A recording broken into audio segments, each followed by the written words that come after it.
ಆತ್ಮೀಯರೇ, ನಮಸ್ಕಾರಗಳು. ನಾನು ನಿಮ್ಮ ಪ್ರೀತಿಯ ಟೀಮಲ್ಲಿಗೆರೆ ಎಂ ಬಿ ಲೋಕೇಶ್ ಮಾತಾಡ್ತಾ ಇದ್ದೇನೆ. ಇವತ್ತಿನ ದಿನ ಕಾವೇರಿ ನೀರು ನಿರ್ವಹಣಾ ಮಂಡಳಿಯ ತೀರ್ಪಿಗೆ ನನ್ನ ಧಿಕ್ಕಾರವನ್ನು ಕೂಗುತ್ತಾ ಇವತ್ತಿನ ಒಂದು ವಿಶ್ಲೇಷಣೆಯನ್ನು ಮಾಡ್ತಾ ಇದ್ದೇನೆ. ಎಂತಹ ಸಂಕಷ್ಟ ಕಾಲ! ಯಾವತ್ತೂ ಸಹ ಕಾವೇರಿ ನೀರು ನಿರ್ವಹಣಾ ಪ್ರಾಧಿಕಾರ ನಮಗೆ ಕುಡಿಯಲು ನೀರಿಲ್ಲದೆ ಇದ್ದಾಗಿರತಕ್ಕಂಥ ಸಂದರ್ಭದಲ್ಲಿಯೂ ಸಹ ಅದು ಹೆಚ್ಚಾಗಿ ತೀರ್ಪು ಬಂದಿರತಕ್ಕಂಥದ್ದು ತಮಿಳುನಾಡಿನ ಪರ. ಇಲ್ಲಿ ಪ್ರಾಧಿಕಾರ ಅಲ್ಲಿರ್ತಕ್ಕಂಥ ಅಧಿಕಾರಿಗಳು ಈ ಸ್ಥಳೀಯವಾಗಿ ಏನಿದೆ ಅಂತ ಅವ್ರಿಗೆ ವಿಚಾರ ಗೊತ್ತಿದೆಯೋ ಗೊತ್ತಿಲ್ವೋ ಗೊತ್ತಿಲ್ಲ. ಇಲ್ಲಿ ಎಷ್ಟು ಎಕರೆ ಪ್ರದೇಶ ಇದೆ, ಇಲ್ಲಿ ಎಷ್ಟೆಲ್ಲ ಸಂಕಷ್ಟ ಇದೆ, ನೀರು ಇಲ್ಲ, ಈ ವಿಚಾರ ಸ್ಥಳೀಯವಾಗಿರೋರು ಮಾತ್ರ ಗೊತ್ತಿರ್ತದೆ. ಅಂದರೆ ಪ್ರಾಧಿಕಾರದಲ್ಲಿರ್ತಕ್ಕಂಥವ್ರಿಗೆ ಎಲ್ಲಿರ್ತದೆ ಇಷ್ಟು ಮಾಹಿತಿ? ಅದಕ್ಕೋಸ್ಕರ ಎರಡೂ ರಾಜ್ಯ ಸರ್ಕಾರಗಳು ಸ್ವತಃ ಕುಳಿತು ಒಂದು ಪ್ರಾಧಿಕಾರವನ್ನು ಸ್ವತಃ ಇವರೇ ಮಾಡ್ಕೊಂಡಿದ್ದಿದ್ರೆ ಈ ರೀತಿ ಆಯ್ತಿರಲಿಲ್ಲ ಅಂತ ಅನಿಸುತ್ತೆ. ಯಾಕೆಂದರೆ ಕಾವೇರಿ ಹಲವು ರಾಜ್ಯಗಳಿಗೆ ಈ ಒಂದು ಪ್ರಾಧಿಕಾರವನ್ನು ಮಾಡಿರ್ತಕ್ಕಂಥದ್ದು. ಕರ್ನಾಟಕ, ತಮಿಳುನಾಡು, ಈ ರೀತಿ ಕೇರಳ, ಈ ರೀತಿ ಕೆಲವು ರಾಜ್ಯಗಳು ಸೇರಿ ಮಾಡಿರ್ತಕ್ಕಂಥ ಈ ಒಂದು ಪ್ರಾಧಿಕಾರ ಯಾವತ್ತೂ ಸಹ ಕರ್ನಾಟಕವನ್ನು ಕೈ ಹಿಡಿಯಲೇ ಇಲ್ಲ ಸಂಕಷ್ಟ ಕಾಲದಲ್ಲಿ.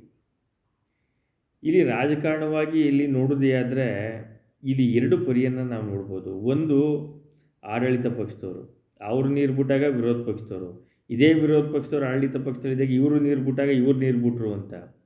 ಆದರೆ ಇಲ್ಲಿ ನಷ್ಟ ಆದದ್ದು ಸಾಮಾನ್ಯ ಜನರಿಗೆ, ನಮ್ಮ ರೈತರಿಗೆ, ಅದೇ ರೀತಿ ಕುಡಿಯುವ ನೀರನ್ನು ನಾವು ಕಾವೇರಿ ತಾಯಿಯ ನೀರನ್ನು ಕುಡಿತಾ ಇರ್ತಕ್ಕಂಥ 1 ಕೋಟಿಗೂ ಅಧಿಕ ಮಂದಿಗೆ. ನಿಜಕ್ಕೂ ಎಂಥ ದುರದೃಷ್ಟ ಅಂತಂದರೆ ಹೇಳಿಕೆ ಅಸಾಧ್ಯವಾದಂಥ ನೋವು. ಯಾವತ್ತೂ ಸಹ ಕಾವೇರಿ ಪ್ರಾಧಿಕಾರ ನಮ್ಮನ್ನು ಕೈ ಹಿಡಿಲಿಲ್ಲ ಅಂದಮೇಲೆ ಅಲ್ಲಿ ಅಧಿಕಾರಿಗಳೆಲ್ಲ ಬರೀ ತಮಿಳುನಾಡು ಪರನೇ ಇದ್ದಾರಾ? ಇದು ಎಲ್ಲರಿಗೂ ಯಕ್ಷಪ್ರಶ್ನೆಯಾಗಿದೆ.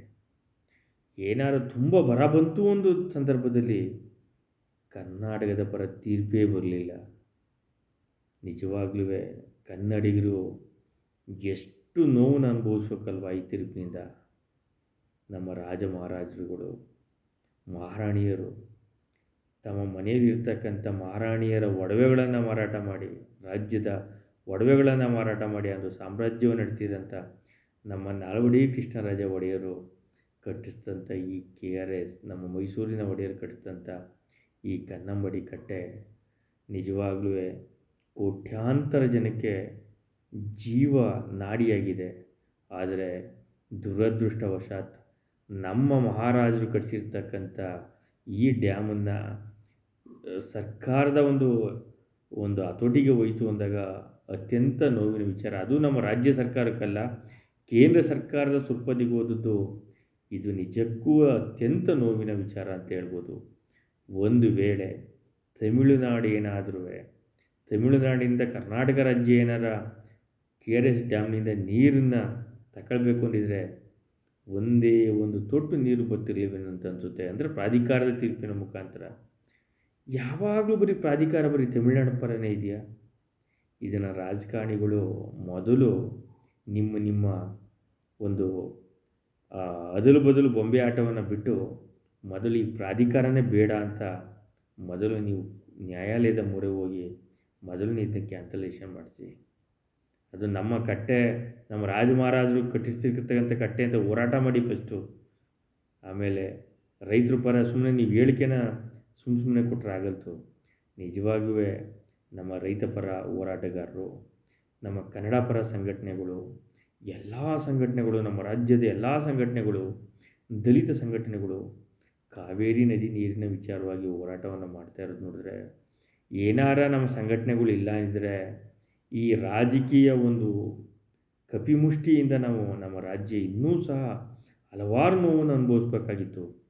ನಿಜಕ್ಕೂ ಈ ಸಂಘಟನೆ ಹೋರಾಟಕ್ಕೆ ನನ್ನದೊಂದು ಸಲಾಮ್ ಅಂತ ಹೇಳ್ತಾ, ಅದೇ ರೀತಿ ಕಾವೇರಿ ನದಿ ನೀರಿನ ನಿರ್ವಹಣೆ ಏನು ಬಂದಿದೆ ಈ ಟ್ರಿಬ್ಯುನಲ್ನ ಈ ತೀರ್ಪಿಗೆ ನಾವೆಲ್ಲರೂ ಸಹ ಕರ್ನಾಟಕದ ಜನ ಒಕ್ಕೊರಲಿಂದ ಧಿಕ್ಕಾರವನ್ನು ಹೇಳ್ತಾ, ನಮ್ಮ ಸರ್ಕಾರಗಳು ಇದರ ಬಗ್ಗೆ ಕಠಿಣವಾದ ಒಂದು ಹೋರಾಟವನ್ನು ಮಾಡಿ ಈ ತೀರ್ಪೇ ನಮಗೆ ಬೇಡ, ಅದೇ ರೀತಿ ಈ ಪ್ರಾಧಿಕಾರನೇ ಬೇಡ ಅಂತ ಒಮ್ಮೆ ಸುಪ್ರೀಂ ಕೋರ್ಟ್ನ ಮೊರೆ ಹೋಗಬೇಕು ಅಂತ ಈ ಒಂದು ವಿಶ್ಲೇಷಣೆಯನ್ನು ಮುಗಿಸ್ತಾ ಇದ್ದೀನಿ.